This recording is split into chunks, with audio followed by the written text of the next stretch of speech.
Hello बच्चों, let's read this question. The question say that A cone and a cylinder are having equal base radius. Find the ratio of the height of the cone and cylinder if their volume are equal. कह रहा है कि मेरे पास एक कोई कोन है और एक कोई सिलेंडर है जिनकी बेस रेडियस जो है वो क्या है, इक्वल है. तो और कह रहा है कि साथ में उनकी वॉल्यूम भी क्या है, इक्वल है. उन दोनों कोन की भी और सिलेंडर की वॉल्यूम क्या है, इक्वल है. बस हमें क्या निकालना है, हमें निकालना है कि हाइट ऑफ कोन का रेशियो बताओ किसे, हाइट ऑफ सिलेंडर से हमें ये बताना है. अब देखो, अगर मैं बात करूं, मान लो ये मेरे पास सबसे पहले एक कोन है. ये मेरे पास कोई एक कोन है, ये कोन है, ये है. और मैंने मान लिया इस कोन की जो रेडियस है, इस कोन की जो रेडियस है वो कितनी आर है. इस कोन की रेडियस कितनी आर. साथ में ये जो कोन है इसकी जो हाइट है वो कितनी मान ली, h1 मान ली. भाई रेडियस ऑफ कोन कितनी मान ली, r है, और जो हाइट है वो कितनी, h1. अब साथ में उसने बोला ये कोई एक सिलेंडर है, ये कोई एक सिलेंडर है, ये. इसकी रेडियस, रेडियस तो उसने बोला है साफ साफ इक्वल बेस है.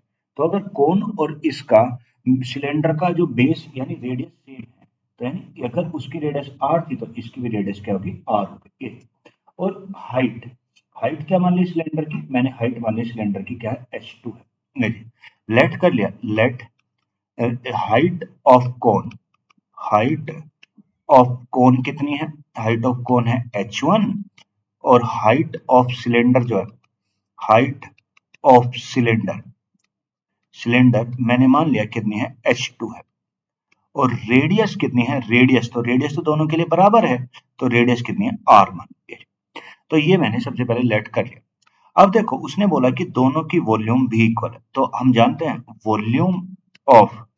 वॉल्यूम ऑफ कोन कितना होता है, वॉल्यूम ऑफ कोन होता है कितना, 1/3 पाई आर स्क्वायर एच होता है.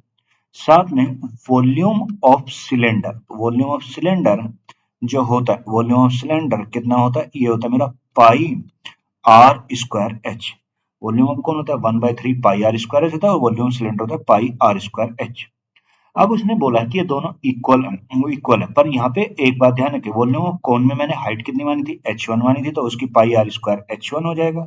और वॉल्यूम ऑफ सिलेंडर कितनी हो जाएगी, पाई आर स्क्वायर h2, क्योंकि हाइट रेडियस सेम है पर हाइट दोनों की क्या है, अलग अलग, तो इसीलिए हाइट में h1 लिख लिया और इसकी h2 थी, तो ये.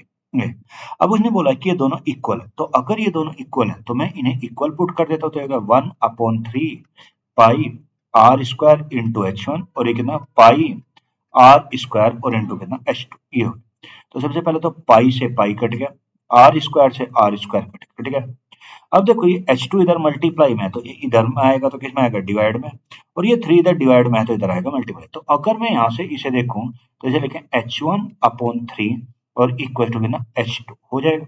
तो अगर मैं इसे इधर लेके आऊं तो h1/h2, तो h1/h2 कितना है, 3:1 आए. यानी इसका मतलब क्या है कि जो मेरी कोन की हाइट का रेशियो बनेगा किससे, सिलेंडर की हाइट से जो रेशियो बनेगा वो क्या बनेगा, 3:1 बनेगा.